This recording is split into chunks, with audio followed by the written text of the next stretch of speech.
বাদশাহ ইস্কান্দার ট্যাক্সও চায় না, বাদশাহ ইস্কান্দার ব্যাটও চায় না। বাদশাহ ইস্কান্দার গোটা দুনিয়ার মানুষকে বুঝাইতে চায়, এরে দুনিয়ার মানুষ, এরে বাড়িওয়ালারা, এরে ক্ষমতাশীলেরা, এরে টাকাওয়ালারা, বংশওয়ালারা, আমি বাদশাহ ইস্কান্দারের মতো এত বড় বাদশাহ তামাম দুনিয়ার রাজত্ব করবে, তামাম দুনিয়া চালাইবে এমন ক্ষমতাশীল বাদশাহ আর মনে হয় দ্বিতীয়টা দুনিয়াতে আসবে না। আরে দুনিয়ার মানুষ তাকাইয়া দেখ, আমি বাদশাহ আজকে রওনা হয়ে গেলাম, আমার হাত দুইটা খালি, আমার হাতে কিছু নাই, এত টাকা রাখবা কোথায়, কাপানে যে পকেটে নাই, দেখতে না দেখতে দুনিয়া শেষ হয়ে যাবে। ওই দিক থেকে ঘোষণা মসজিদের মাইক থেকে দিয়া বলাবে, বাড়িওয়ালা নাই রে বাড়ি, নাই রে দুনিয়াতে অস্থায়ী জায়গা, এখানে আমরা থাকতে পারবো না। এই বিষয়টা কেমন যেন আমরা ভুলেই গেছি, চিন্তার মধ্য থেকে এই বিষয়টা মোটেই নাই। এই এই কথা বলে না, কথা বলে দাঁড়া করাই দেবো, একবারে দাঁড়া করাই দেবো। এই বসো,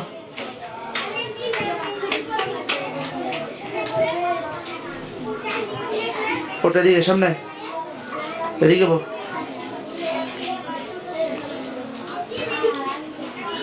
এই জন্য যে সকল বাজানরা বাহিরে আছেন, আসেন, অল্প সময়ের জন্য হলেও আসেন, দেখেন দিলটা পরিবর্তন। হুজুর আপনি বসেন এই জায়গায়, অল্প সময়ের জন্য বসেন।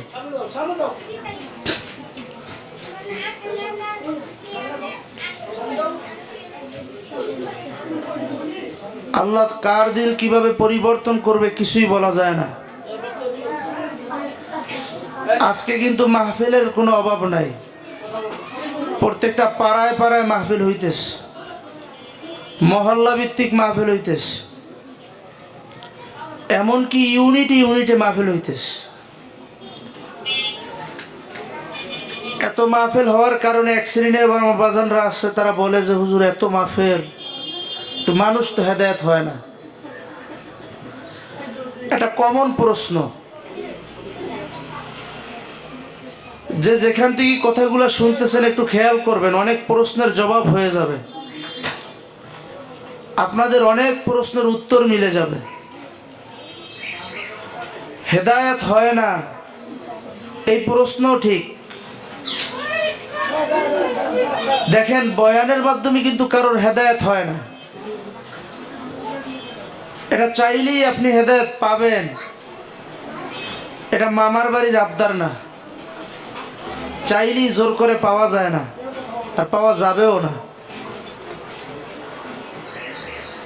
কারণ কি আল্লাহ রাসূল সাল্লাল্লাহু আলাইহি ওয়াসাল্লাম বলেন, আন মুআবিয়া রাদিয়াল্লাহু তাআলা আনহু قال قال رسول الله صلى الله عليه وسلم من يريد الله به خيرا يفقهه في الدين إنما أنا قاسم الله يؤتي। আল্লাহ রাসূল সাল্লাল্লাহু আলাইহি ওয়াসাল্লাম বলেন, আল্লাহ পাক রব্বুল আলামিন যার কল্যাণ চান, যার ভালো চান, সেই মাত্র শুধু ভালো কাজ করার সুযোগ পায়। যার কল্যাণ, কথা বলে না বেয়াকুব,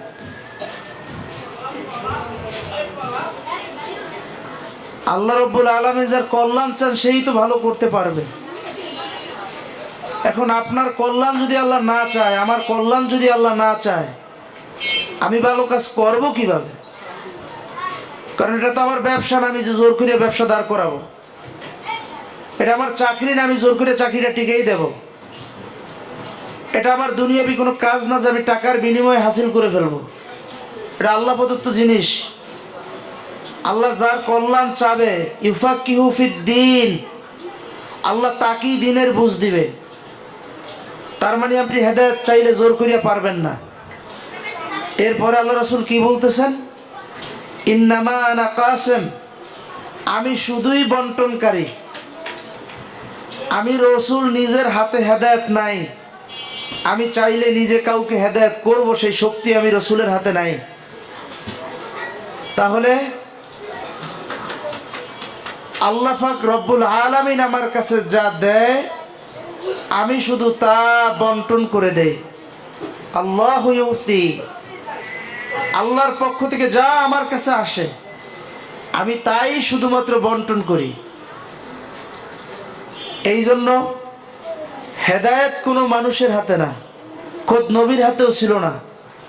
নবী যদি কাউকে হেদায়েত করতে পারতেন তাইলে সর্বপ্রথম তার চাচাকে হেদায়েত করতেন। এত চেষ্টা করলেন, এত বুঝাইলেন, মৃত্যুর আগ মুহূর্তে বললেন, চাচা যান, আপনার লা ইলাহা ইল্লাল্লাহু মুহাম্মাদুর রাসূলুল্লাহ বলার কোনো দরকার নাই। আপনি শুধু এতটুকু বলেন, লা ইলাহা ইল্লাল্লাহ, আল্লাহ বাদে কোনো মাবুদ নাই। চাচা আপনি এতটুকু শুধু বলেন, বাকিটা আমি আল্লাহর সাথে বুঝে নিব। আপনি শুধু এতটুকু বলেন, কিন্তু সুযোগ হয় নাই। চাচা বলে নাই।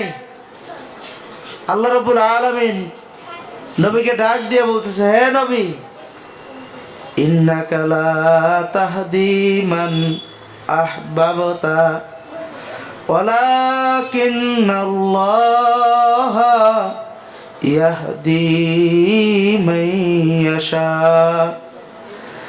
নবী গো, আপনি চাইলে কাউকে হেদায়েত করবেন, ব্যাপারটা এমন না।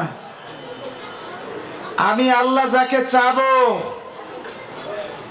তার গলায় শুধু আমি হেদায়েতের মালা পরাবো। আপনি জোর করে যে কাউরে হেদায়েত দিবেন, ব্যাপারটা এমন না। আমার চাওয়া লাগবে, আল্লাহু ইয়াহদি মান ইয়াশা। আল্লাহ যাকে চান তাকেই শুধু হেদায়েত দান করেন। এই জন্য যারা বাহিরে আছেন,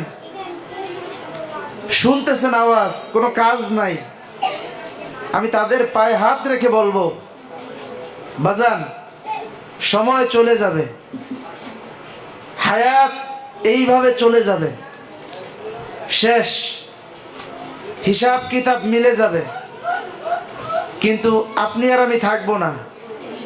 কি নিয়ে রওনা হইলাম এটা কিন্তু বোঝার বিষয়। আপনি ওই ঘরে বৈশা বৈশা যে হেদায়েত খুঁজবেন, আল্লাহর বুঝ, দ্বীনের বুঝ খুঁজবেন, এটা কোনোদিন সম্ভব না। আগুনের কাছে না গেলে কোনোদিন গরম লাগবে না, ঠান্ডার কাছে না গেলে কোনোদিন ঠান্ডা লাগবে না। কাজী যেখানে হেদায়েত পাওয়া যায় সেখানে যাওয়া লাগবে। সোহবতে সালেহ তেরা সালেহ কুনাত, সোহবতে সালেহ তেরা সালেহ কুনাত, সোহবতে তালেহ তেরা তালেহ কুনাত, সোহবতে বা এক জমানা উলিয়া বেহতর আজ সাদ সালে तात বেরিয়া।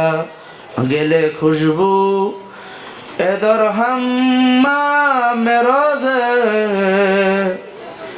রশিদাস্তাস্ত মাহবুবে বদস্তম।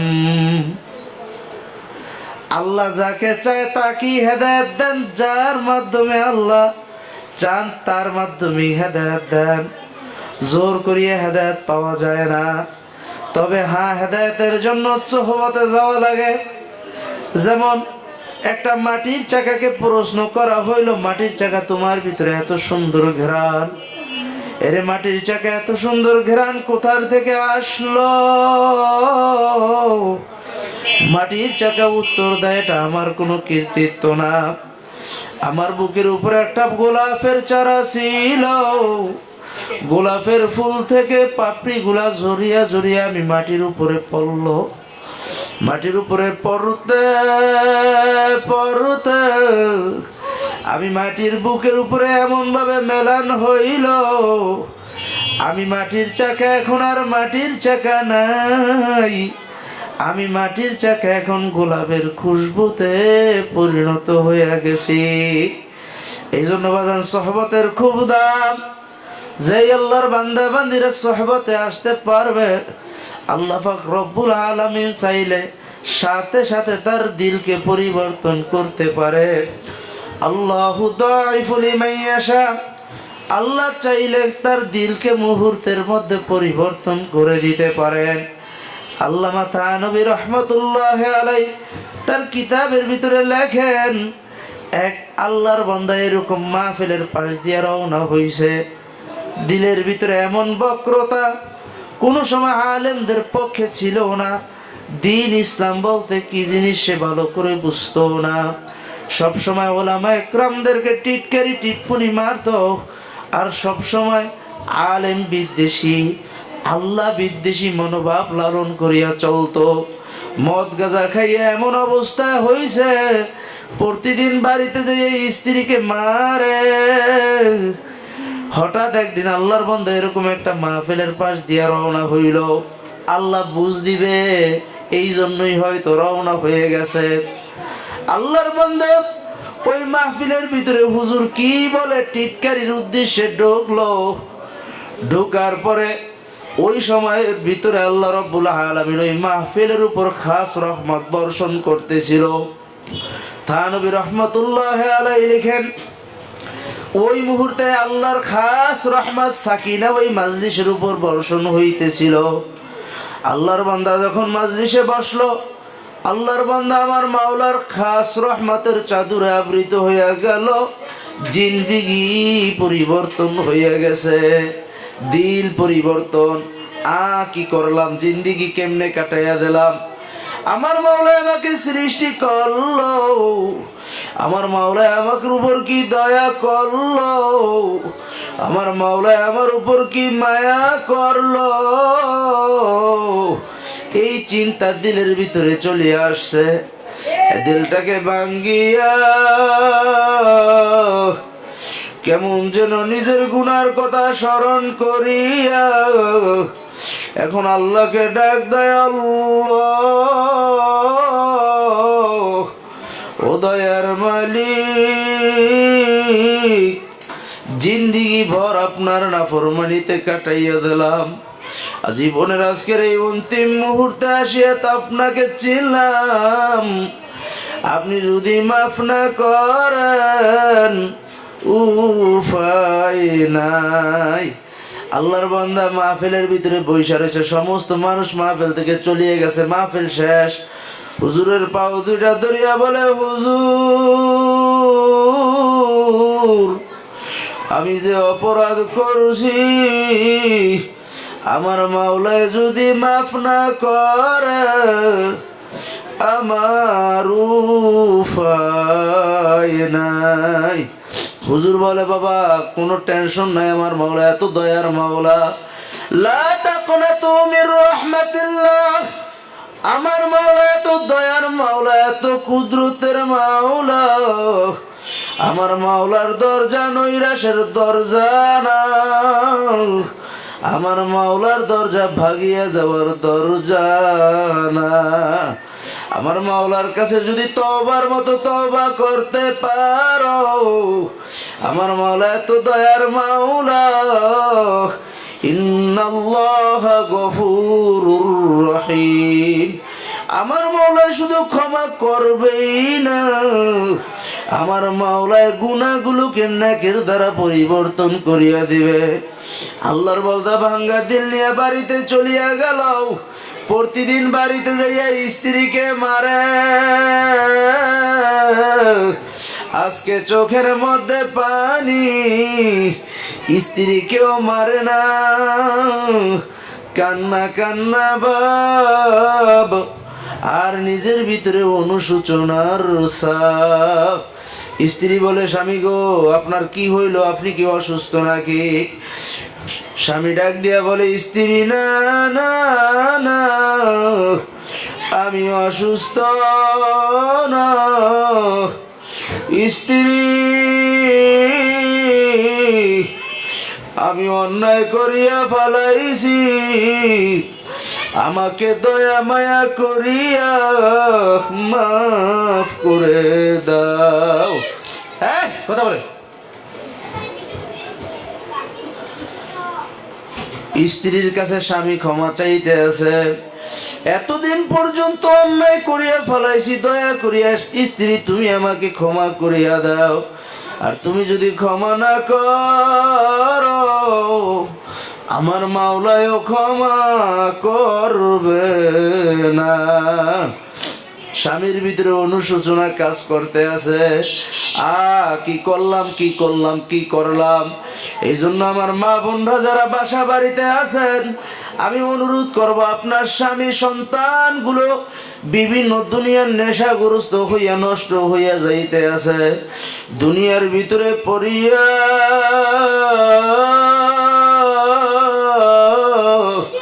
আজকে সন্তানগুলা নেশাগ্রস্ত, বাবার ভিতরে টেনশন, মার ভিতরে টেনশন। অনেকের স্বামী এমন অপরাধে জড়িত,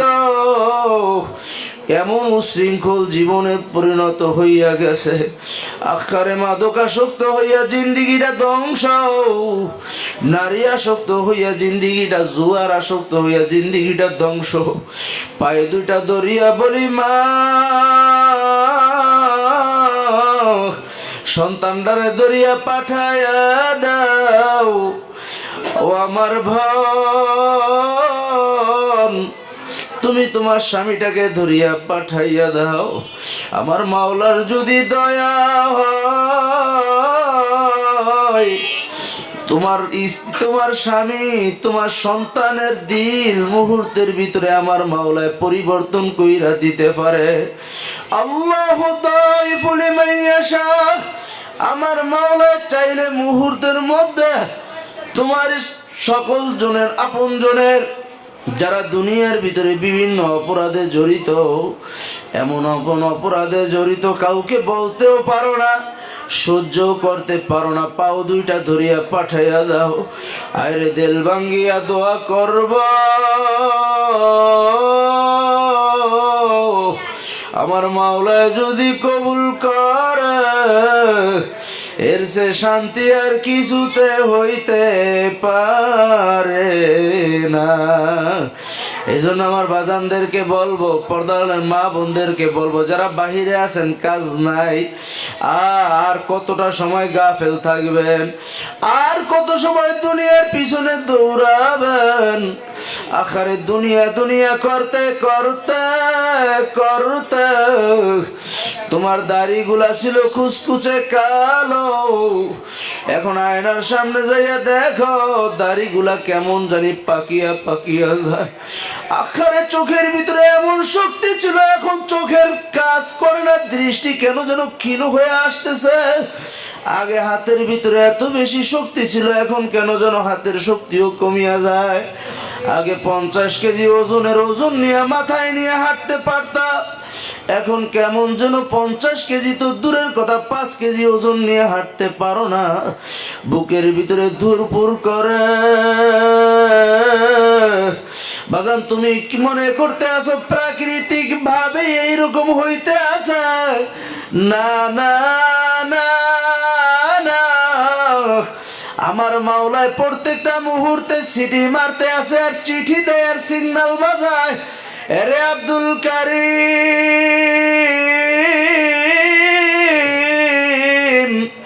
এরে রহিমা খাতুন, তোর চুল অটুই পাকে না, আমি মাওলায় পাকাইতে আছি আর তোকে সিগন্যাল মারতে আছি। আব্দুল করিম, তোর হাতে সময় খুব কম, যে কোনো মুহূর্তে আমার আজরাইল নামক দারোগা তোকে থাপা দিয়ে আমার কাছে নিয়ে আসতে পারে।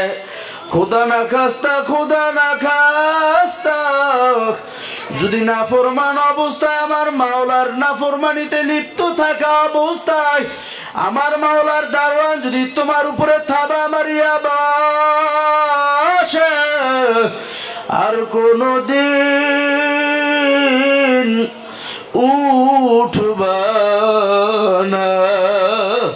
এই জন্য আমার বাজানদেরকে বলবো, পর্দার মা বোনদেরকে বলবো, আমার মাওলায় বান্দাবান্দিকে এত বেশি মহাব্বত করে, বান্দাবান্দি যতই দুনিয়ার ভিতরে পড়িয়া যাক, দুনিয়ার মহাব্বতের ভিতরে পড়ুক, দুনিয়া দুনিয়া দুনিয়া দুনিয়া করতে করতে যখন নিজেকে গাফেলের ভিতরে নিয়ে যায়, নিজেকে হালাক করিয়া ফেলায়, আমার মাওলায় তখনও ডাকে ফাফিরু ইলাল্লাহ, ফাফিরু ইলাল্লাহ। বান্দা বান্দিয়া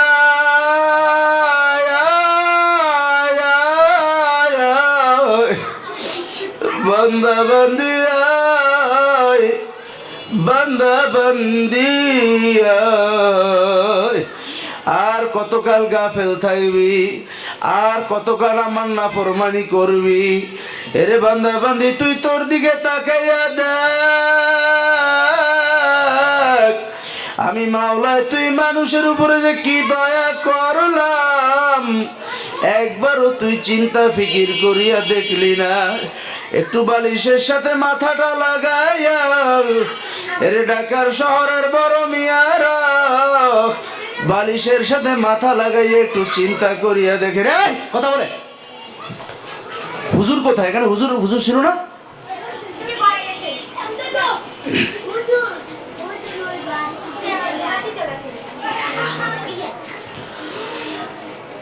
এই জন্য আমার বাজানদেরকে বলবো, পর্দার মা বোনদেরকে বলবো, বাজান, তোমার দুনিয়ার অনেক সম্পত্তি টাকা পয়সা থাকতে পারে, তোমার অনেক বড় সম্পত্তি, টাকার মালিক হইতে পারো, তুমি তোমার নিজের দিকেই তাকাও, কত বড় মেয়ে তোমার পাশে ছিল, আজকে তাকাইয়া দেখো নাই নাই নাই, ডাকলেও আর তাদের খোঁজ নিতে পারো না।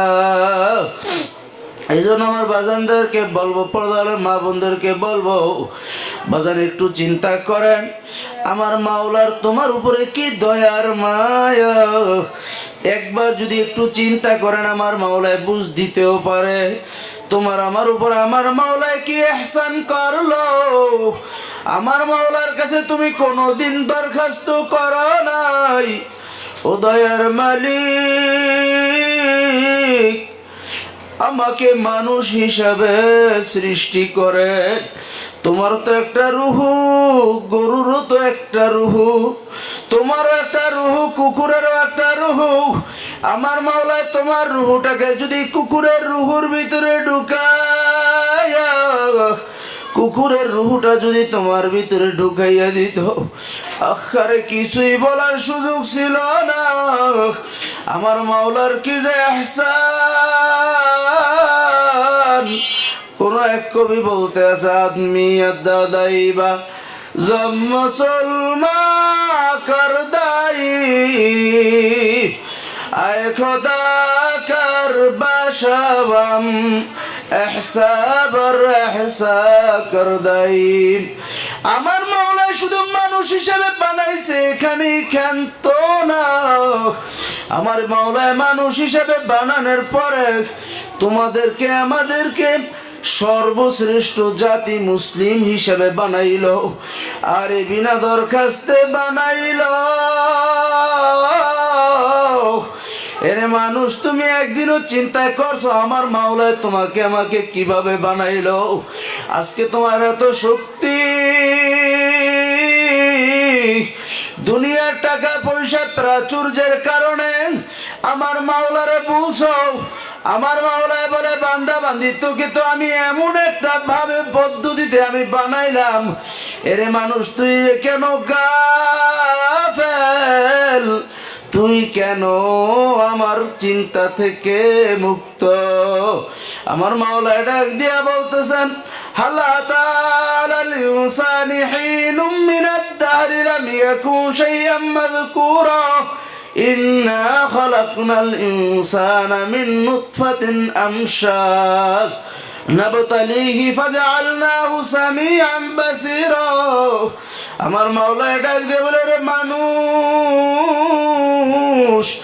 আমি তোকে বানাইলাম এক ফোঁটা নাপাক পানি দিয়া, তাও আবার ভেজাল যুক্ত, আমশাস ভেজাল যুক্ত নাপাক পানি, এমন ভেজাল যুক্ত নাপাক পানি যা সমাজের ভিতরে উল্লেখ করা যায় না, যা সমাজে উল্লেখ করার আলোচনার বিষয়বস্তু না, এমন এক কাতরা নাপাক পানি দিয়ে তোকে বানাইলাম।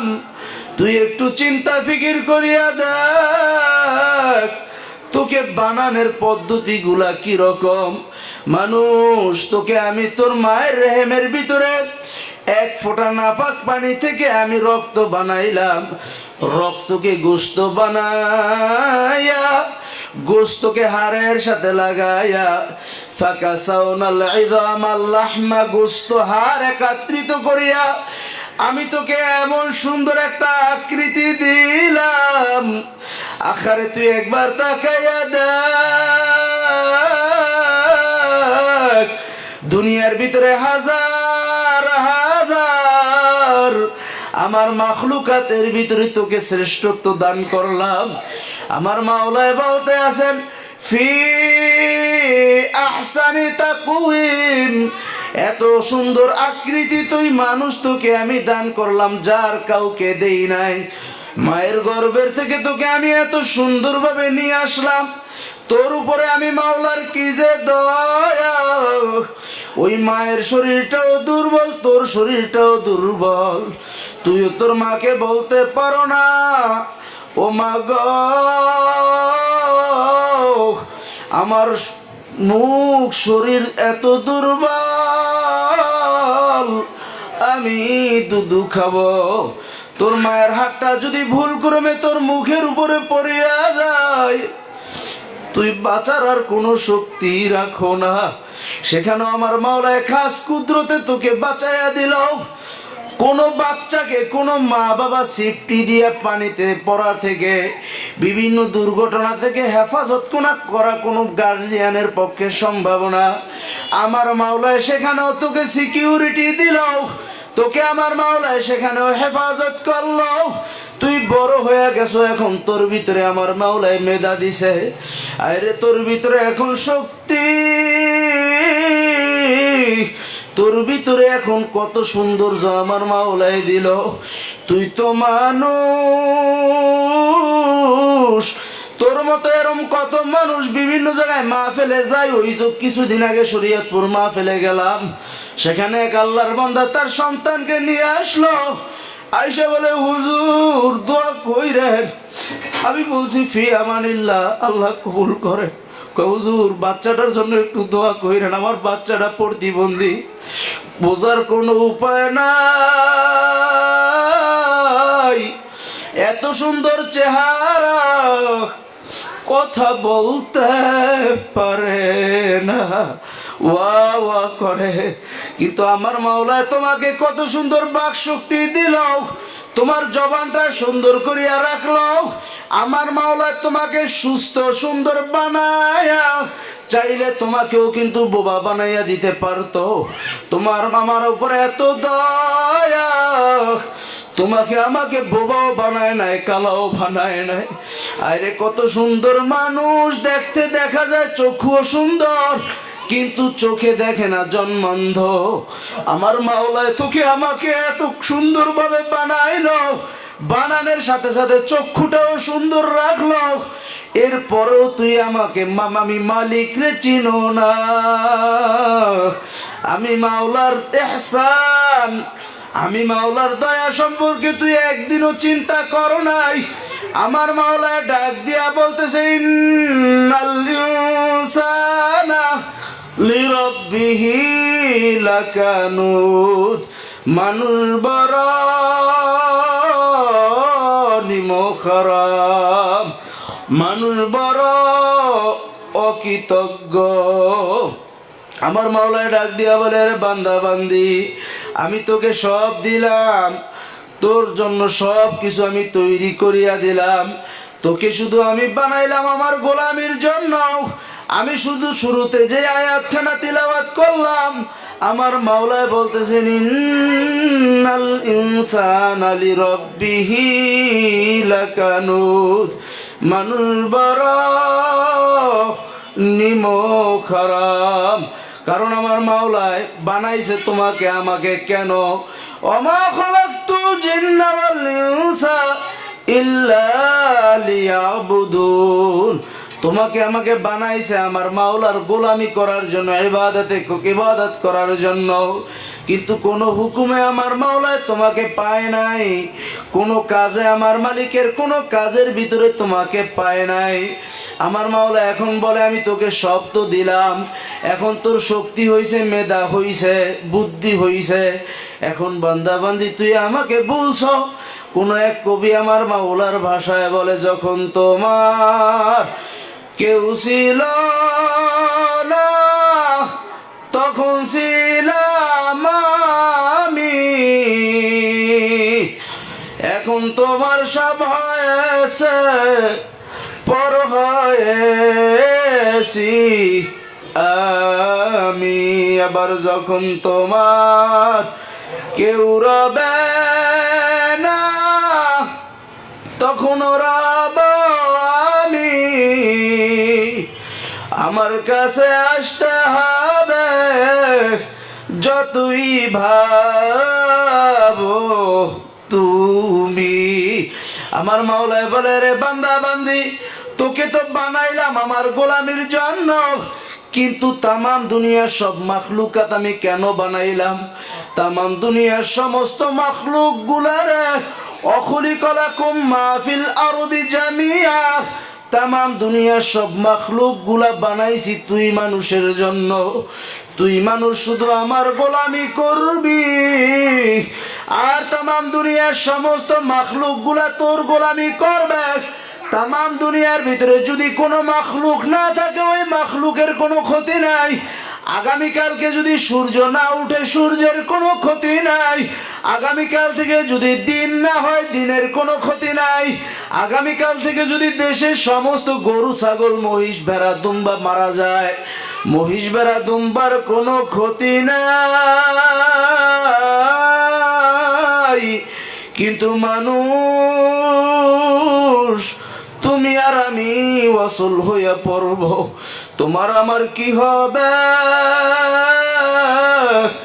আমার মাওলার সৃষ্টি অক্সিজেন বাতাস, আমার মাওলায় যদি বলে কোন বাতাস তুই বন্ধ হইয়া যাক, আগামী যদি 10 মিনিট আমার মাওলায় বাতাসে বন্ধ করিয়া দেয়, তোমার ক্ষমতাগিরি কোথায়? এরে বাড়িওয়ালা, তোমার বাড়িওয়ালাগিরি কোথায়? এরে টাকাওয়ালা, তোমার টাকাওয়ালাগিরি কোথায়? এরে ব্যবসাওয়ালা, তোমার ব্যবসাওয়ালাগিরি কোথায়? এরে এমপি সাহেব, তোমার এমপি সাহেবগিরি কোথায়? এরে কমিশনার সাহেব, তোমার কমিশনারগিরি কোথায়? তো দুনিয়ার বাদশাহ, এ দুনিয়ার লাট, দুনিয়ার বড় মেয়া, তোমার বড় মেয়াগিরি কোথায়? কিচ্ছু না, কিচ্ছু না, এক সেকেন্ডের নাই ভরসা। ওই যে দেখো নাই যমুনা গ্রুপের মালিক বাবুল সাহেব, আমি প্যারায় বয়ানের ভিতরে এই ঘটনাটা বলি। উজ্জ্বল দৃষ্টান্ত যদি বুঝতে চাও, পাতা বিরুয়া উলিল আবসার, এখান থেকে উপদেশ গ্রহণ করতে পারো। বাবুল সাহেব বাংলাদেশের ভিতরে উল্লেখযোগ্য ধনীদের ভিতরে প্রথম সারির একজন ধনী। মৃত্যুর আগে ডাক্তার নিয়ে আসছে বিদেশ থেকে। ডাক্তারের বলে, আরে ডাক্তার, আমি শ্বাস পালাইতে পারি না, আমার শ্বাস চালানোর ব্যবস্থা করো, আর যমুনা গ্রুপ তোমার নামে লিখিয়া নিয়ে যাও, আমাকে তারপরও শ্বাস পালানোর ব্যবস্থা করে দাও। এতটা সিকিউরিটির মধ্যে ছিল, নিচ থেকে আসা কোনো চেকের মধ্যে স্বাক্ষর করতো না যদি করোনা হয়ে যায়। কই বাবুল সাহেব তো আজকে আর দুনিয়াতে নাই। ওই যে কবর দিছে, সেখানে দেখলাম সুগারির চেহারা দিয়া বেড়া দিয়া রাখছে, কেউ দোয়াও করতে যায় না। ওরে বাড়িওয়ালা, তোমার মতো কত বাড়িওয়ালা আখারে ওই মাইক থেকে যখন ঘোষণা হইয়া যাবে, বাড়িওয়ালা নাই রে বাড়ি, নাই রে দুনিয়াতে ফাসাউফা তারা ইযা কাশাফাল গুবারো আফারাসুন তাহতা রিজলিকা আম হিমারো। বাজান, আজকে এই দুনিয়ার প্রাচুর্যের কারণে চোখের উপর ঘোর পড়িয়া গেছে। যদি বিশ্বাস নাই হয় মৃত্যুর বিছানায় শুইয়া দেখো, দুনিয়া কিছু না, আখিরাতের জিন্দেগি স্থায়ী, এই দুনিয়ার জিন্দেগি ক্ষণস্থায়ী। এইটা দেখতে না দেখতে শেষ। আমার মাওলার পরে বলতে আছে, বান্দা বান্দি, দুনিয়ার সব সৃষ্টি তোর জন্য করলাম, সব তোর আনুগত্য স্বীকার করলো, সব তোকে মানলো, একটা গরু তোকে মানলো। আখারে গরুর কথা বলা বেয়াকুব,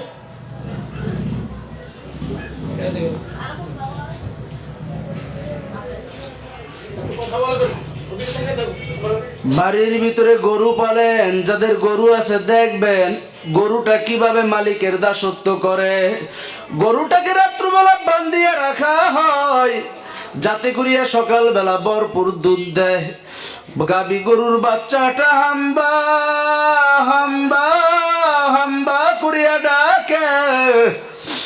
হায়াতুল হায়াওয়ানের ভিতরে লিখছে গাভীর গরুর বাচ্চাটা হাম্বা করিয়া ডাকে না, ওইটা বলে মা গো আমার গলা শুকায়া যায়, আমি দুধ খাবো। বুড়ো গরুটা বলে বাবা তোমাকে আমাকে বানাইছে বনি আদমের জন্য, বনি আদম দুধ পান করার পরে যা থাকবে তা খাইয়ে শুকুর আদায় করবা। সেখানেও মাওলার সৃষ্টি গরু, সেখানেও মানুষের গোলামি করলো, দাসত্ব করলো। সকালবেলা যখন মালিক দুধ দোহায়া বাচ্চা গরুটাকে সারিয়া দেয়, দেখবেন গরুর বাছুরটা উলানের ভিতরে ঢোলা মারে, কেমন যেন দুধ খাওয়ার জন্য। এত বেকুব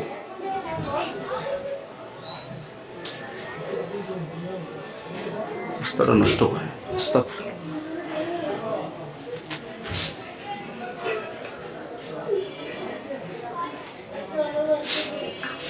বা গাবি গরুর বাচ্চাটা কেমন যেন বলতে আছে, মাগো আমি তো দুধ পাইলাম না। দেখবেন বারবার ধাক্কা মারে, উলানের ভিতরে ধাক্কা দেয়, এরপরে মুখের ভিতরে আসিয়া চাটাচাটি করে। কেউ হায়াতুল হায়াওয়ানের ভিতরে লিখে মাকে আসিয়া বলে মা গো ও মা, সকালে বলছো দুধ খাওয়ার ব্যবস্থা হবে, সেখানেও তো দুধ খাইতে পারলাম না। গাবি গরুটা ডাক দিয়া বলে বাবা ধৈর্য ধারণ করো, এখানেও ধৈর্য ধারণ করো। বনি আদম খাইছে, এটা বনি আদমের জন্যই বানাইছে। তামাম দুনিয়ার সমস্ত মাখলুক বনি আদমের জন্য।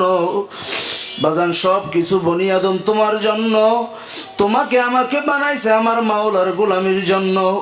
এখন আমার মাওলার কোনো গোলামিতে তোমাকে আমাকে পাইল না, নামাজে পাইল না, ফজরে ডাক দিছে গায়রে হাজির, জোহরে ডাক দিছে গায়রে হাজির, আসরে ডাক দিছে গায়রে হাজির, মাগরিবে তোমাকে পায় নাই, রোজায় তুমি নাই, হজ করো না, যাকাত দাও না, কোনো দিনই কাজের মধ্যে তুমি নাই। আমার মাওলায় ডাক দিয়ে বলতেছে বান্দা বান্দি এখন আমি তোকে দিয়া কি করব। আমার মাওলায় বলে রে মানুষ, তোর জন্য তো সমস্ত মাখলুক বানায়া দিলাম, যেই মাখলুক তোর দরকার নাই তুই সেইটাকে বিভিন্ন কাজের ভিতরে লাগায়া দাও। গরুটা আর দুধ দেয় না, জবাই দিয়ে তুই খায়া ফেলাইছো। গরু আর দুধ দেয় না, এটা দিয়ে আর কি করবা। গাছ আর আম দেয় না, ফসল দেয় না, ওটাকে কাটিয়া লাকড়ি বানায়া ফেলাইছো, কি করবা। কোনো কাজে আসে না, ব্যবহার করিয়া ফেলাইছো। কিন্তু আমার মাওলায় তোমাকে আমাকে বানাইলো আমার মাওলার গোলামির জন্য, কিন্তু গোলামির ভিতরে তোমাকে পায় নাই। এখন তোমাকে কি করবে? তোমাকে যে একজন মানুষ আর একজন মানুষ খেয়ে ফেলবে সেটাও জায়েজ রাখলো না, এখন তোমাকে দিয়া কি করবে? আমার মাওলায় বলে, রে বান্দা বান্দি, যেমন আদর করিয়া বানাইছি, এখন যেহেতু কাজে পাইলামই না, আমারও একটা কাজ আছে। ওয়াকুদুহান নাসু ওয়াল হিজারা, আমি জাহান্নাম নামক একটা চুলা বানাইছি, ওই জাহান্নাম নামক হাজারিটা তুই মানুষ দিয়া পড়ব। ওই জাহান্নামের আগুন কোনো মানুষের পক্ষে সহ্য করা সম্ভব না। কাজী বাজান তওবা করেন আর মাওলার কাছে মাপ চান, এখনই দোয়া করে দেব। কাজী বাজান মাওলার কাছে মাপ চান আর তওবা করেন। আমার মাওলায় যদি মাফ করিয়া দেয় বাজান, দুনিয়াতেও মুক্তি, আখিরাতেও মুক্তি। খুদা না খাস্তা যদি মাফ নাই হয় বাজান, এই জগতে আর কোনো মুক্তি নাই, আখিরাতেও নাজাত নাই। এই জন্য আমার বাজানদেরকে বলবো, আমার মাওলা দয়ার মাওলা, আমার মাওলা রহমতের মাওলা। পাহাড় সমান যদি গুনাহ করিয়াও থাকো, মাওলার কাছে মাপ চাও। যদি তওবার মতো তওবা করতে পারো, আমার মাওলা এত দয়ার মাওলা মাফ করিয়া দিবে। আল্লাহ রাসূল সাল্লাল্লাহু আলাইহি ওয়াসাল্লাম বলেন, আত-তাইবু মিনাজ যামবি কামান লা যামবা লা, আত-তাইবু মিনাজ যামবি কামান লা যামবা লা। যদি তওবার মতো তওবা করতে পারো, আমার মাওলা এমন ভাবে কবুল করবে, নিষ্পাপ মাসুম বাচ্চা যেই রকম ভূমিষ্ঠ হইলে কোনো গুনাহ থাকে না, আমার মাওলা এইভাবে পুত পবিত্র করিয়া দিবে। বাজান, মানুষ বলতে তো গুনাহ হবে, এটাই স্বাভাবিক। কুল্লু বানি আদম খাত্তাউন, প্রত্যেক বনি আদম বলতে সবাই গুনাহ করছে, গুনাহ করে, এটাই কিন্তু স্বাভাবিক। গুনার ঊর্ধ্বে কোনো মানুষ নাই নবীরা ব্যতীত। তবে এই গুনাহগারদের ভিতরে তারাই উত্তম। অখয়রুল খাত্তাইনা তাওয়াবুন, যারা গুনাহ করার পরে নিজেকে নিজে ছোট মনে করিয়া আমার মাওলার কাছে মাথাটাকে নত করিয়া তওবা করে। বাজান, তওবা শুধু মুখে বলার নাম তওবা না, তওবা হইল রুজাত করার নাম, ফিরিয়ে আসার নাম। আত-তাওবাতু আন-নাদামাতু আত-তাওবাতু আর-রুজাতু, তওবা হইল ফিরিয়ে আসার নাম, রুজাত করার নাম, লজ্জা পাওয়ার নাম, অনুতপ্ত হওয়ার নাম। ইবলিসি চরিত্র গ্রহণ করা যাবে না, আদমের চরিত্র গ্রহণ করা লাগবে। অপরাধ করিয়া ফেলাইছি, এখন মাওলার কাছে মাফ চাও আর বলো, রব্বানা যালামনা أنفسنا وإن لم تغفر لنا وترحمنا লানাকুনান্না মিনাল খাসিরিন। মাবুদ গো, নিজের নফসের উপর জুলুম করিয়া ফেলাইছি, দয়া মায়া করে আপনি মাফ করিয়া দেন। বাজান, ভূত পূজার মতো যদি গুনাহ করিয়া থাকো, আমার মাওলা এত দয়ার মাওলা, এত মহাব্বত করে আমাকে তোমাকে, ভূত পূজার মতো গুনাহ করলো আমার মাওলা মাফ করিয়া দিবে। বনি ইসরাইলের জমানায় এক ব্যক্তি 80 বছর অথবা 70 বছর মূর্তির মত পূজা করলো, সনাম সনাম করিয়া ডাকলো। ওই মূর্তি নামক সনাম তার ডাকের উত্তর দেয় না। 80 বছর পর্যন্ত সনাম সনাম সনাম করিয়া ডাকলো, ওই মূর্তি ডাক দেয় না। একবার ভুল ক্রমে সনামের জায়গায় বের হয়ে গেল আমার মাওলার সিফাতি নাম সমাদ। আমার মাওলার সাথে সাথে ডাকের উত্তর দিয়া ফলাইছে, লাব্বাইকি আবদি, এ বান্দা আমি তোর শাহরগের নিকটে, ফাইনামা তুয়াল্লু ফাসাম্মা ওয়াজহুল্লাহ। বান্দা বান্দি, তুই কোথায় তাকাও, কোথায় আছো, দেখো তুই তোর নিজের কাছে, আমি মাওলায় হাজির। লাব্বাইকি আবদি, বান্দা আমি তোর কাছে। ওই আল্লাহর বান্দার হুঁশ ফিরিয়ে আসলো। 80 বছর পর্যন্ত কোন সনামরে ডাকলাম, যেই সনাম আমি মাওলা, যেই সনাম আমার ডাকে সাড়া দেয় না। ভুল ক্রমে সনামের জায়গায় সমাদ বলিয়া ডাকলাম। সমাদ আমার মাওলার একটা সিফাতি নাম, আমার মাওলায় ডাক দিয়া ফলাইছে। ওই বনি ইসরাইলের ওই লোক সাথে সাথে তওবা করছে। এই জন্য বলেন, যে যত বড়ই গুনাহ করো মাওলার কাছে মাপ চাও, মাফ করিয়া দিবে। বাজান নেশাগ্রস্ত মাওলার কাছে মাপ চাও, জেনা করিয়া ফালাইছো মাপ চাও, অপরাধ যে যত বড়ই করছো মাপ চাও।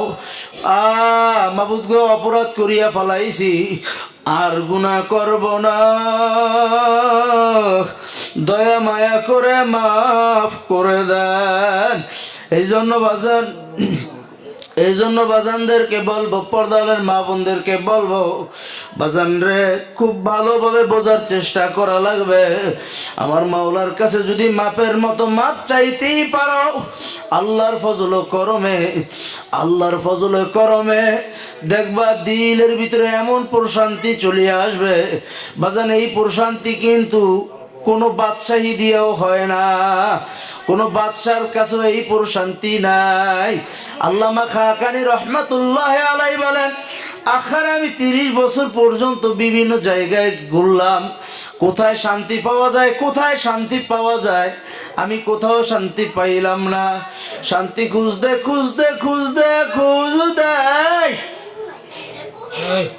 শান্তি খুঁজতে কোথাও গিয়া শান্তি পাই নাই। আমি সর্বশেষ যখন ডাক দিলাম আল্লাহ, আমার মাওলার নামের মধ্যে যে কি মাজা, আমার মাওলার ডাকের মধ্যে যে কি মাজা, আমি ওই 30 বছর পর্যন্ত সব কিছু খোঁজার পরে মাওলার নামের মধ্যে, মাওলার তওবার মধ্যে যে কি মজা পাইলাম, আমি সুলাইমান বাদশার ওই তখতের ভিতরে ওই মজা পাই নাই। এজন্য বাজান আসেন আমার মাওলার কাছে তওবা করেন, ছেলে সন্তানগুলাকে দিনদার বানান। এই দুনিয়া কিছু না, দুনিয়া দেখতে না দেখতে শেষ। আপনার টাকা পয়সা যদি চক্ষু দুইটা বন্ধ হয়ে যায়, এগুলার আপনি কিছুই না। এই দুনিয়ার এক মুহূর্তের জন্য আপনার মালিকানা না।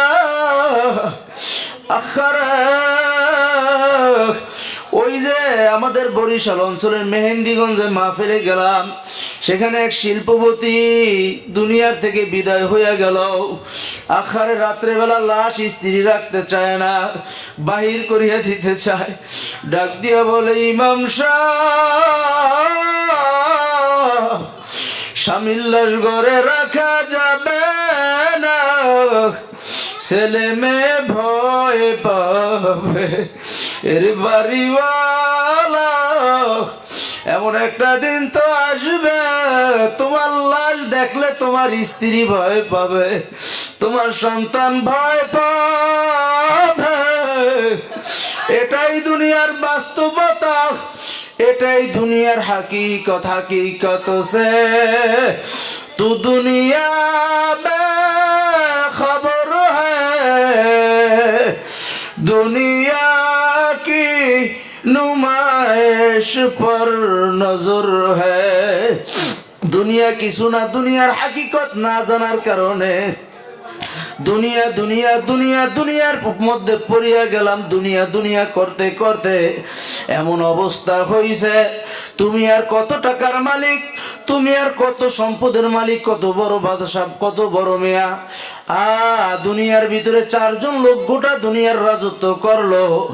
এর ভিতরে 2 জন বেদিন আর 2 জন মুসলিম। এর ভিতরে একজন বাদশাহ সেকান্দার বাদশাহ সেকান্দার মৃত্যুর পূর্বে তার শাগরেদদেরকে ওসিয়ত করলো, এর শাগরেদরা, আমি যখন দুনিয়ার থেকে মারা যাব, আমার 2টা হাত খাটিয়ার উপরে উঠায়া 2 পাশ দিয়া এইভাবে বাহির করিয়া শহরটা প্রদক্ষিণ করিয়া তারপরে মাটি দিও। বাদশাহ জুলকারনাইন ইস্কান্দার বাদশাহ যখন দুনিয়ার থেকে বিদায় হইয়া গেল, তার ওসিয়ত অনুযায়ী তাকে খাটিয়ার উপরে শোয়ায়া খাটিয়ার 2 পাশ দিয়া 2টা হাত বাহির করিয়া দিল।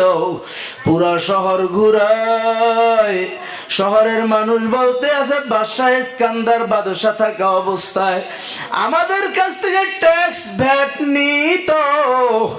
এখন বাদশাহ দুনিয়ার থেকে চলিয়া গেল, মারা গেল, এখনো বাদশার লোভ যায় নাই, আমাদের কাছ থেকে ট্যাক্স চাই, ভ্যাট চাই। বিজ্ঞ আলেমরা ডাক দিয়া বলে, রে দুনিয়ার মা মানুষ বাদশাহ ইস্কান্দার ট্যাক্সও চায় না, বাদশাহ ইস্কান্দার ভ্যাটও চায় না।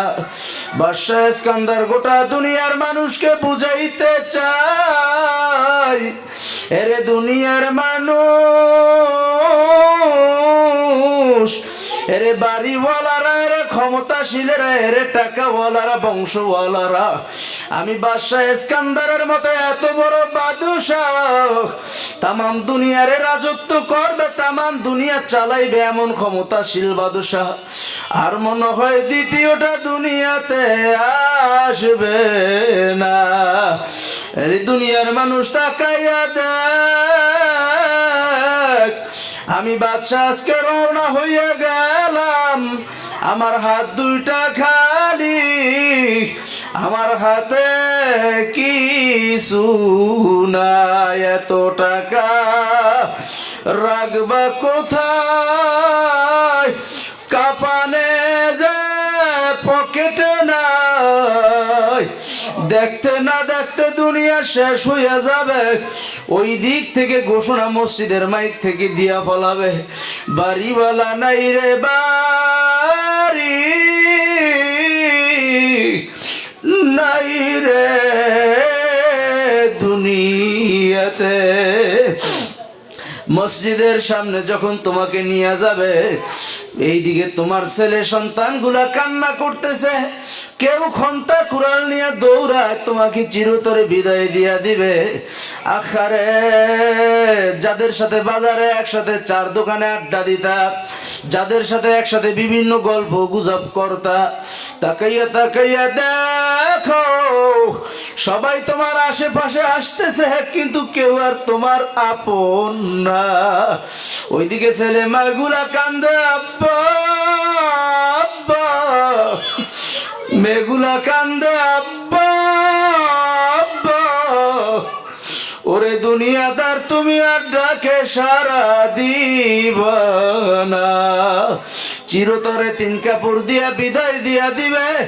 তিনটা কাপড় দিয়া এখন প্যাঁচ মারিয়া ফলাইছে, মাজার ভিতরে একটা বান দিয়া ফলাইছে, মাথার মধ্যে একটা বান মারিয়া ফলাইছে, পায়ের মধ্যে একটা বান মারিয়া ফলাইছে। এখন একটু তাকায়া দেখো, এখন তোমাকে কেমন দেখা যায়, মাজার বান্দে বুঝা গেল রে মন, আর কোন দিন উঠে বসার শক্তি নাই, মাথার বান্দে বুঝা গেল রে মন, আর কোন দিন মাথা নাড়ার শক্তি নাই, পায়ের বান্দে বুঝা গেল রে মন, আর কোন দিন হেঁটে চলার শক্তি নাই। ছেলে মেয়েগুলা জার জার করিয়া কান্দে, তোমার সুখের বাড়ি, সুখের সংসার সব কিছু আপন জায়গায় পড়িয়া আছে, এখন আর তোমার কেউ আপন না।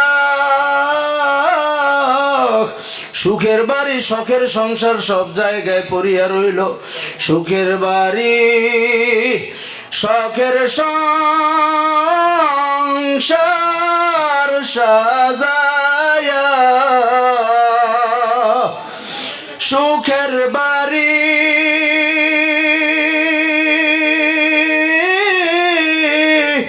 শখের সংসার সাজায়া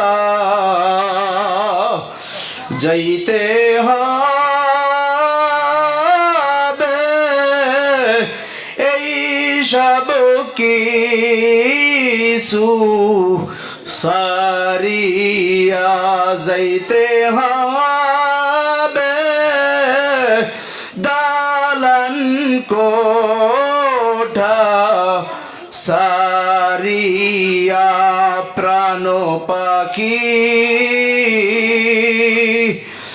প্রাণ পাখি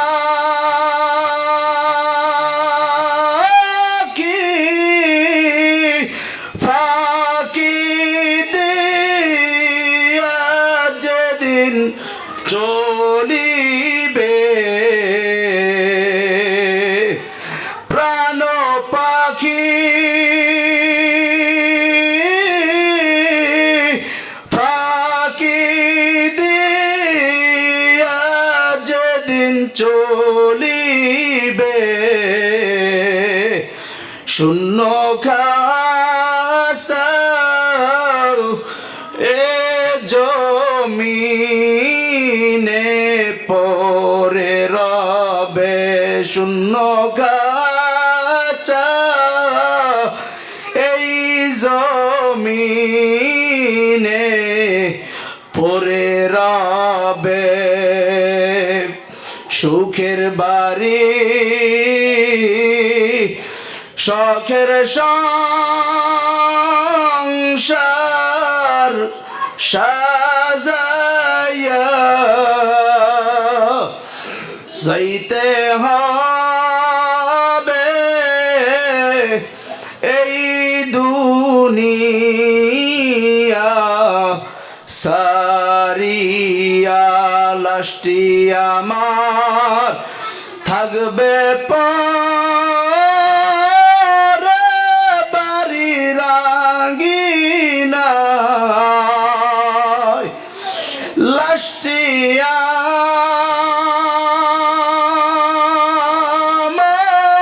আমার থাকবে পরে বাড়ি রাঙ্গিনায় ছেলে মেয়ে কাঁদবে সবাই আমি না থাকায় ছেলে মেয়ে কাঁদবে সবাই আমি না থাকায় বাজান দুনিয়া কিছু না দেখতে না দেখতে শেষ হয়ে যাবে তোমার বাড়ি গাড়ি ধন সম্পদ সুখের বাড়ি সুখের সংসার সব জায়গায় পড়ে থাকবে শুধু তুমি নাই তুমি নাই তুমি নাই তোমাকে ইমাম সাহেব 4 তাকবীরের মধ্যে চিরতরে বিদায় দিয়া দিল এখন তোমাকে বিদায় দেওয়ার পরে কবরের দিকে রওনা তুমি যদি খোদা না খাস্তা না ফরমান হইয়া মৃত্যুর বিছানায় শুয়েই পড়ো আখারে ওই কবরের ভিতরে 99টা সাপ আল্লাহ রাসূল সাল্লাল্লাহু আলাইহি ওয়াসাল্লাম বলেন লাউ নাফাখা ফিল আরদি আনবাতাত খতরা জাহান্নাম ওই কবরের ভিতরে যদি একটা সাপ দুনিয়ার ভিতরে কোনো ভাবে যদি একটা ফু মারতো দুনিয়ার সমস্ত বন জঙ্গল গাছপালা তরুলতা ধ্বংস হইয়া যাইত ওই 99টা সাপ হা করিয়া রইছে তুমি তোমার আপনজন রে বারবার বলতে আছো ওরে আমার সন্তান ওরে আমার বন্ধু ওরে আমার ভাই আমাকে ওই অন্ধকার কবরে একা রাখিয়া যাইও না কেউ তোমার কথা শুনতে আসে না তোমাকে ওই অন্ধকার কবরের ভিতরে রাখিয়া লাফ দিয়া কবরের ভিতর থেকে যখন উঠিয়া যাবে কবরের ভিতরে যখন বাঁশ দিয়া চারি দিয়া দিবে মাথাটা একটু নিচু করিয়া দাও একটু চিন্তা করিয়া দেখো এমন একটা ঘটনা কিন্তু সবাইরই ঘটবে এখন ডাইনে মাটি বামে মাটি মাটি হবে বিছানা উপরেতে চাপা মাটি বাইগা যাইতে পারবানা বাজার ওই কবর কারোর জন্য জান্নাতের বাগিচা হয়ে যাবে আল্লাহর নবী সাল্লাল্লাহু আলাইহি ওয়াসাল্লাম বলেন আল কবরু রাওজাতুম মিন রিয়াজিল জান্নাহ আও হুফরাতুম মিন হুফারিন নার কারোর জন্য কবরটা হবে জান্নাতের বাগিচা আর কারোর জন্য কবরটা হবে জাহান্নামের কুণ্ডলী কাজে আমার বাজানদেরকে বলবো, পর্দালের মা বোনদেরকে বলবো, এই দুনিয়া হইল কবরের কামাই করার জায়গা, আখিরাতের কামাই করার জায়গা। আর দুনিয়া মাজরাতুল আখিরা, এখান থেকে আখিরাতের ফসল কামাই করিয়া তারপরে আখিরাতের দিকে রওনা হও। আর খাস তওবা করো, আমার মাওলায় তওবা করার সাথে সাথে মাফ করিয়া দিবে। বাজান, তুমি এত বেশি অন্যায় করো নাই, এমন বেশি অপরাধ করতে পারো নাই। আমার মাওলার দয়া যে এত বেশি, আমার মাওলার দয়া রহমত, তার দয়া, তার মায়া, তার রাগের উপরে রাগ, তার দয়ার উপরে প্রাধান্য পাইয়া গেছে। সাবাকাত রহমতি আলা গাদাবি, আমার মাওলার রাগ, আমার মাওলার গোসা, তার উপরে তার দয়া প্রাধান্য পাইয়া গেছে। যত বড়ই অপরাধী হও না কেন, দয়ার মতো যদি আমার মাওলার কাছে মাপ চাওয়ার মতো চাইতেই পারো, আমার মাওলায় তোমার পাহাড় সমান গুনাহ মাফ করে দিবে। সাহাবা একরামদের ভিতরে ভয়, তোমার ভিতরে ভয় নাই। সাহাবা একরাম কানতে কানতে দুনিয়ার থেকে চলিয়া গেল। আবু বকরের চোখে পানি, ওমরের চোখে পানি, ওমরের চোখের নিচে দাগ পড়িয়া গেল। ওসমান রাদিয়াল্লাহু তাআলা আনহু বাচ্চাদের মতো ওয়া ওয়া করিয়া কান্ত। আলী রাদিয়াল্লাহু তাআলা আনহু কান্ত। সমস্ত সাহাবা একরাম কানতে কানতে দুনিয়া থেকে চলিয়া গেল, সবাই চলিয়া গেল। তুমি আর আমি কি করলাম? এত পরিমাণ গুনাহ, আখারে তোমার চিন্তাও নাই, কষ্টও নাই। বাজান, আল্লাহর নবীর এক সাহাবী ছিল দাহিয়া কালবি রাদিয়াল্লাহু তাআলা আনহু। জিবরাইল আমিন প্রায় সময় তার সুরতে আল্লাহর নবীর কাছে আসতো। জাহিলি জমানার ভিতরে দাহিয়া কালবি রাদিয়াল্লাহু তাআলা আনহু আল্লাহর নবী সাল্লাল্লাহু আলাইহি ওয়াসাল্লামের কাছে আসিয়া সেই জাহিলি জমানার বর্ণনা দেয়ার কান্দে। আয়েশা বলে, নবী গো, আমি দাহিয়া তো এমন অপরাধ করছি, আমার মাওলা আমাকে মাফ করবে কিনা? আল্লাহর নবী বলে, দাহিয়া রে, আমার মাওলার রহমতের চাইতে বেশি অন্যায় তুমি করতে পারো না। দাহিয়া রাদিয়াল্লাহু তাআলা আনহু কান্দে আর বলে, নবী গো, আমি এমন অপরাধ করছি যে অপরাধ ক্ষমার যোগ্য না। ও নবী, আমি এমন গুনাহ করছি, আমাকে এখনো পোড়ায়, আমাকে এখনো কাটে, আমার মাওলায় কি আমাকে মাফ করবে কিনা? দাহিয়া কালবি রাদিয়াল্লাহু তাআলা আনহু আল্লাহর নবীর কাছে আসিয়া কাঁদতেছে। আল্লাহর নবী বলতেছেন, দাহিয়া বলো কি এমন হইছে? ইয়া রাসূলুল্লাহ, ইয়া হাবিবাল্লাহ, জাহিলি জামানার ভিতরে মেয়ে সন্তান যখন জন্মগ্রহণ করত, তাদেরকে জ্যান্ত পুঁতিয়া ফলাইতো। নবী গো, আমার এতগুলা সন্তান হইল, বিভিন্ন কিতাবের ভিতরে বিভিন্ন ধরনের লিখছে। ইয়া রাসূলুল্লাহ, আমার অনেকগুলা মেয়ে সন্তান জন্মগ্রহণ করলো, আমি সবগুলাকে জ্যান্ত মারিয়া ফেলাইলাম। ইয়া রাসূলুল্লাহ, ইয়া হাবিবাল্লাহ, আমি সফরে ছিলাম, এর ভিতরে আমার একটা মেয়ে সন্তান জন্মগ্রহণ করলো, আমি আমার মেয়ে সন্তানটাকে আর বাড়িতে গিয়া দেখলাম না, আমার মেয়ে সন্তানটাকে আমার স্ত্রী তার বাড়িতে নিয়ে পালন করলো। ইয়া রাসূলুল্লাহ, ইয়া হাবিবাল্লাহ, ওই আমার মেয়ে সন্তানটা যখন বড় হইল, 8-10 বছর বয়স, আমার স্ত্রী তাকে আমার নিজের বাড়িতে নিয়ে আসলো। আমি দেখি আপনার আমার বাড়িতে এত সুন্দর মেয়ে, আমার কলিজাটা জুড়াইয়া গেল, চক্ষুটা জুড়াইয়া গেল। আমি বললাম, স্ত্রী, এই মেয়েটা কার? কয়, এই মেয়েটা আমার কাছে বেড়ানোর জন্য আসছে। কয়, এরকম যদি একটা মেয়ে আমার থাকতো কতই না সুন্দর। স্ত্রী বলে, এটা আপনারই মেয়ে, আপনি সফরে ছিলেন তখন জন্ম হইছে, আপনার অজান্তে আমি আমার বাপের বাড়িতে তাকে রাখিয়া আসছি, সেখানে লালন পালন করছি। আল্লাহ। দাহিয়া কালবি রাদিয়াল্লাহু তাআলা আনহু আল্লাহর নবী সাল্লাল্লাহু আলাইহি ওয়াসাল্লামের কাছে বয়ান করে, ইয়া রাসূলুল্লাহ, ইয়া হাবিবাল্লাহ, যখন শুনলাম আমার মেয়ে আমাকে শয়তান ধোঁকা দিয়া ফলাইলো, আমার ভিতরে কেমন ওয়াসওয়াসা চলিয়া আসলো। এই মেয়েকে কিভাবে হত্যা করব, কিভাবে হত্যা করা যায়। আমি ফোন দিয়ে আটতে শুরু করিয়া দিলাম। আমার এই মেয়েকে আমি মারার জন্য ইয়া রাসূলুল্লাহ আমার স্ত্রীকে বললাম মেয়েকে সাজাইয়া দাও, আমি ওর নানা বাড়িতে যাব, মেয়েকে সাজাইয়া দাও। স্ত্রী তার মেয়েকে সাজাইয়া দিছে, নিয়ে নানার বাড়িতে রওনা হইয়া গেল। নানার বাড়ির পথ অতিক্রম করিয়া যখন সামনে চলছে, মেয়ে ডাক দিয়া বলে, আব্বু আমার নানার বাড়ির রাস্তা তো এইটা, আমি চিনি, আপনি আমাকে কোথায় নিয়ে যান। বাবা ডাক দিয়া বলে, বাবা তুমি কয়টা রাস্তা চিনো, আমি আরেক রাস্তা দিয়া তোমার নানা বাড়ি নিয়ে যাব।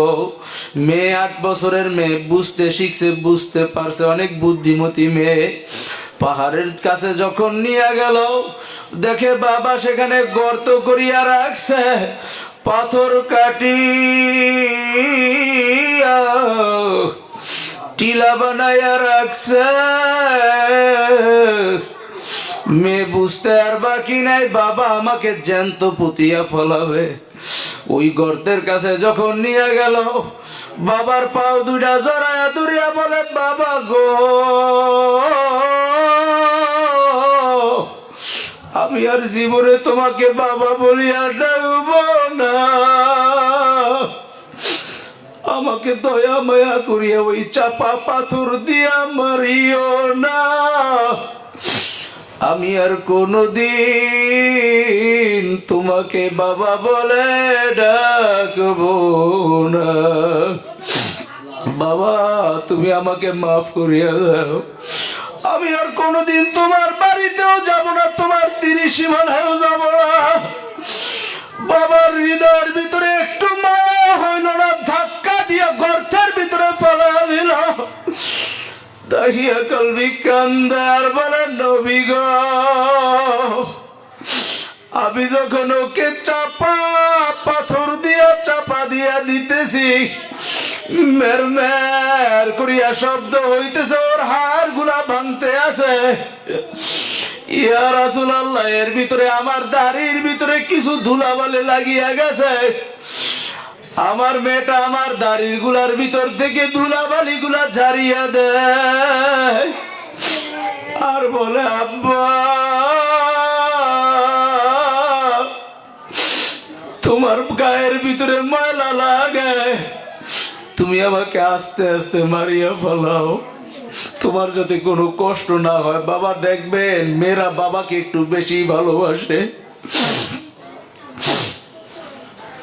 ইয়া রাসূলুল্লাহ ইয়া হাবিবাল্লাহ আমার একটু দয়াও হইল না, মায়াও হইল না। আমি আমার সেই কলিজার টুকরা মেয়েটাকে চাপা পাথর দিয়ে মারিয়া ফেলাইছি। আল্লাহর নবীও কান্দে, দাহিয়াও কান্দে। আল্লাহর নবী ডাক দিয়া বলে, দাহিয়া রে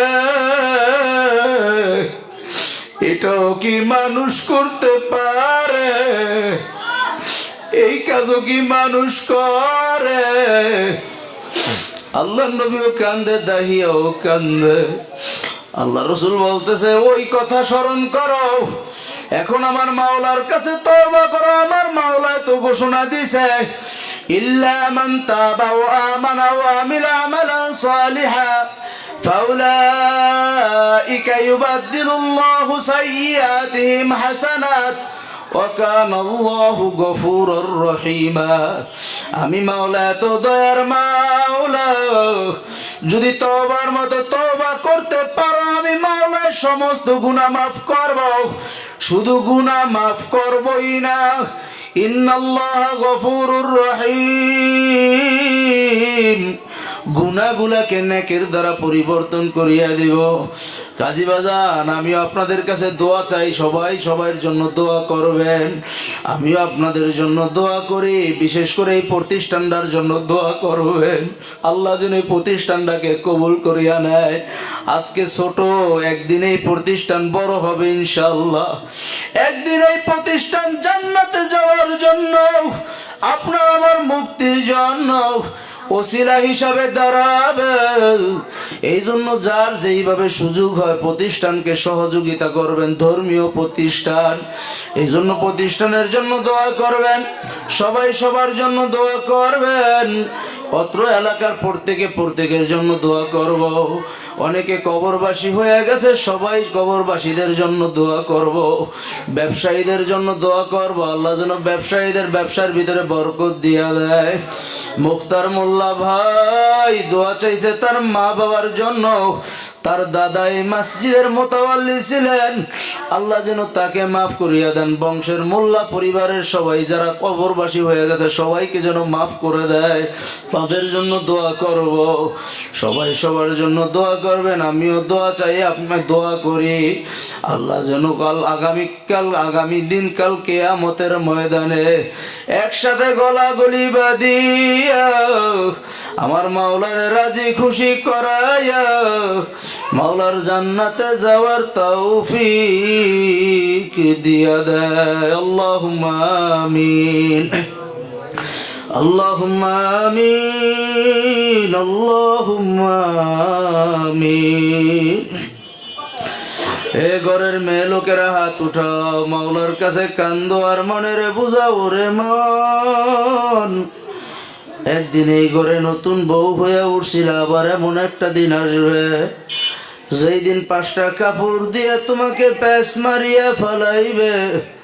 ছেলে কাঁদবে মামা করে, মেয়ে কাঁদবে মামা করে। ওরে মন জবাব তো আর দিবানা। আল্লাহ, আয় আল্লাহ আমাদের জিন্দেগির সমস্ত গুনাহ খাতাগুলো মাফ করে দেন। আয় আল্লাহ আমাদের গুনার কারণে কবরের আযাব, আয় আল্লাহ জাহান্নামের আগুন, ওই কবরের আযাব জাহান্নামের 1 সেকেন্ডের আযাব কেউ সহ্য করতে পারবো না। মাবুদ গো দয়া মায়া করে জিন্দেগির সমস্ত গুনাহ খাতাগুলো মাফ করিয়া দেন। আয় আল্লাহ আমাদের রাত্র দিন তো আপনার নাফরমানিতে কাটিয়ে গেল। আয় আল্লাহ আমাদের গুনাহ এমন বেশি হয়েছে, পাহাড় পরিমাণ গুনাহ হইয়া গেছে, সাগরের ফেনা পরিমাণ গুনাহ হইয়া গেছে। আয় আল্লাহ আমাদের গুনার সীমা এত বেশি, আপনি যদি ইনসাফের বিচার করেন জাহান্নাম ছাড়া উপায় নাই। কিন্তু মাবুদ গো আমাদের গুনার সীমা আছে, আপনার রহমতের কোনো সীমা নাই।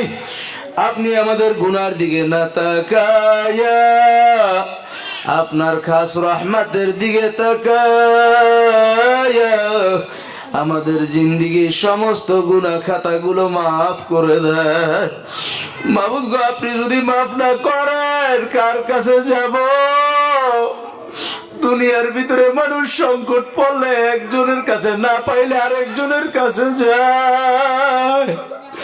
ভিক্ষুক এক দোকানে ভিক্ষা না পাইলে আরেক দোকানে যায়। আয় আল্লাহ সন্তান মার কাছে ক্ষমা চায়, বাবার কাছে মাপ না পাইলে আমরা আপনার দরজা ছাড়া আর কোনো দ্বিতীয় দরজা নাই। আপনি আমাদের খালেক, আপনি আমাদের রব। আপনি যদি নৈরাশ করে দেন আর কোন দরজা নাই। আয় আল্লাহ দয়া মায়া করে আমাদের গুনাহ থেকে আমাদের হেফাজত করেন, জাহান্নামের খাতার থেকে নামটা কাটিয়ে দেন আল্লাহ। আয় আল্লাহ জাহান্নামের খাতার থেকে নামটা কাটিয়ে দেন আল্লাহ। জান্নাতুল ফেরদাউসের ভিতরে নামটা লিপিবদ্ধ করিয়ে দেন আল্লাহ। আয় আল্লাহ ইবনে ইসহাক ক্যাডেট মাদ্রাসাকে কবুল করেন। আয় আল্লাহ অত্র এলাকায় আপনার খাস রহমত বর্ষণ করেন আল্লাহ। আয় আল্লাহ কাফরুলের প্রত্যেকটা মানুষকে কবুল করেন। হাবিবুল্লাহ রোডের প্রত্যেকটা ব্যবসায়ীকে আপনি কবুল করেন। আপনার কাছে সর্বদিকের বিপদ আপদ থেকে পানা চাই আল্লাহ। আপনি সর্বদিকের বিপদ আপদ থেকে হেফাজত করেন। আয় আল্লাহ ভূমিকম্পের বিপদ থেকে হেফাজত করেন। সর্বদিকের বিপদ আপদ থেকে পানা চাইতেছি। আল্লাহ আপনি আমাদের হেফাজত করেন। আয় আল্লাহ আমাদের গুনার কারণে ধ্বংস করিয়া দিয়েন না। আয় আল্লাহ আমাদের গুনার কারণে ধ্বংস করিয়া দিয়েন না। আয় আল্লাহ আমাদের অপরাধের কারণে আমাদেরকে হালাক করিয়া দিয়েন না। আপনি যদি ধ্বংস করিয়া দেন কার কাছে যাব? আপনি যদি আমাদেরকে মাফ করিয়া দেন, আপনার যদি ক্ষমতা কমিয়া যায়, আমাদেরকে মাফ করার কোনো দরকার নাই। আমাদেরকে মাফ করলে যদি আপনার ক্ষমতা না কমে, দয়া করিয়া মাফ করিয়া দেন। আয় আল্লাহ আমরা গুনাহ করার পরে তো আপনার কাছেই ফিরিয়ে আসি, আপনার কাছেই ফিরিয়ে আসি। আপনাকেই তো রব বলে ডাক দেয়, আমাদের আর কোন রব নাই। আপনার দরজা থেকে নৈরাশ কইরেন না, আপনার গোলাম হিসাবে কবুল করেন। বুজুর্গি কি নেহি হামকো জরুরত, গোলাম আপনা বানালে আয় খুদায়া। আয় আল্লাহ বুজুর্গি চাই না, আপনার গোলাম হতে চাই। আয় আল্লাহ এখানে হাত উঠাইছে অনেকে অসুস্থ, সেবায় আজলা দান করেন। এখানে হাত উঠাইছে অনেকের মা নাই, বাবা নাই। আয় আল্লাহ অনেকের আত্মীয় স্বজন, শ্বশুর শাশুড়ি, দাদা দাদু, নানা নানু, আপন জন অনেকে কবরবাসী হয়ে গেল। আল্লাহ আপনি সবাইকে মাফ করিয়া দেন। সবার কবরকে আপনি রওজাতুম মিন রিয়াজিল জান্নাহ হিসাবে কবুল করেন। আয় আল্লাহ বিশেষ করে আমাদের মুখতার ভাইয়ের বাবা নাই, বাবার জন্য দোয়া চাইল। আয় আল্লাহ মার জন্য দোয়া চাইল। আয় আল্লাহ তার দাদা অত্যন্ত ভালো মানুষ ছিলেন, এই মসজিদের মোতাওয়াল্লি। আল্লাহ আয় আল্লাহ তাদের কবরকে আপনি জান্নাতের বাগিচা বানালেন। আয় আল্লাহ মোল্লা বাড়ির যারা কবরবাসী হইয়া গেল, আপনি প্রত্যেকের কবরকে জান্নাতের বাগিচা বানায়া দেন। আয় আল্লাহ যারা জীবিত আছে ব্যবসা বাণিজ্যে বরকত দেন, সর্বদিকের বিপদ আপদ থেকে হেফাজত করেন। আসমানি বালা আসমানে উঠাইয়া নেন, জমিনি বালা জমিনে দাফান করিয়া দেন। আল্লাহুম্মা ইহফাজনা মিন কুল্লি বালাইদ দুনিয়া ওয়া আযাবিল আখিরা। রব্বানা হাব লানা মিন আজওয়াজিনা ওয়া যুররিয়াতিনা কুররাতা আয়ুন ওয়াজআলনা লিল মুত্তাকিনা ইমামা।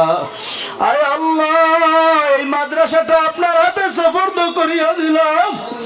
আয় আল্লাহ এই মাদ্রাসাটাকে আপনি কবুল আর মঞ্জুর করিয়া নেন। আয় আল্লাহ আমাদের কলিজার টুকরা প্রত্যেকটা ছাত্রকে কবুল করেন। আয় আল্লাহ প্রত্যেকটা ছাত্র ছাত্রীদেরকে আপনি দ্বীনের দায়ী বানায়া দেন। আয় আল্লাহ খাদেমা হিসাবে কবুল করেন। আয় আল্লাহ এই মাদ্রাসাকে আপনি কিয়ামত পর্যন্ত কবুল করেন। আয় আল্লাহ প্রত্যেক অভিভাবককে আপনি কবুল করেন। আয় আল্লাহ এই মাদ্রাসার জন্য যারা মেহনত খাটনি করতেছে আপনি সবাইকে কবুল করেন। আমরা যারা খাটতেছি আল্লাহ আমাদের ভিতরে খুলুসিয়াত দান করেন। আয় আল্লাহ আমাদের ইব্রাহিম ভাই আল্লাহ তাকে দিনের জন্য কবুল করেন। আয় আল্লাহ আমাদের মজিবর সুজুর তার জন্য আল্লাহ আপনি তাকে কবুল করেন। আয় আল্লাহ যারা এই প্রতিষ্ঠানের জন্য বিশেষভাবে খাটতেছে আপনি সবাইকে কবুল করেন। সবার মনকে প্রতিষ্ঠানের দিকে ঝুঁকাইয়া দেন। আল্লাহ সর্বদিকের বিপদ আপদ থেকে হেফাজত করেন, ডেঙ্গু থেকে হেফাজত করেন। আয় আল্লাহ অ্যাক্সিডেন্টের মৃত্যু দিয়েন না, হার্ট অ্যাটাকের মৃত্যু দিয়েন না। আয় আল্লাহ মৃত্যু দিলে ইমানের সাথে মৃত্যু দিয়েন। যতদিন বাঁচায় রাখেন ইসলামের উপর বাঁচায় রাখিয়েন। আয় আল্লাহ অত্র এলাকাকে আপনার খাস রহমতের চাদর দ্বারা আবৃত করে নেন।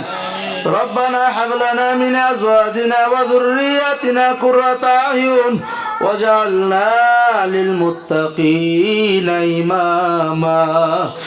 রব্বিরহামহুমা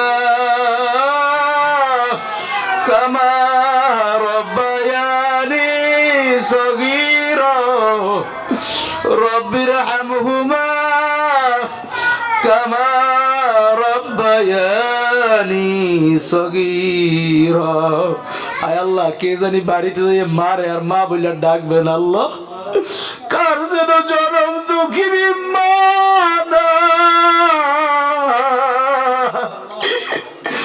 কে যেন মারায়াতি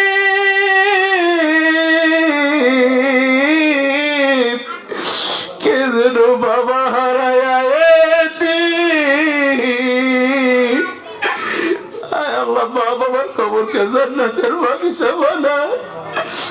আয় আল্লাহ, আমাদের মা বাবা যাদের সুস্থ আছে, এখনো জীবিত আছে, আয় আল্লাহ দীর্ঘ নেক হায়াত দান করেন। ربنا لا تزغ قلوبنا بعد إذ هديتنا وهب لنا من لدنك رحمة إنك أنت الوهاب. سبحان ربك رب العزة عما يصفون وسلام على المرسلين والحمد لله رب العالمين.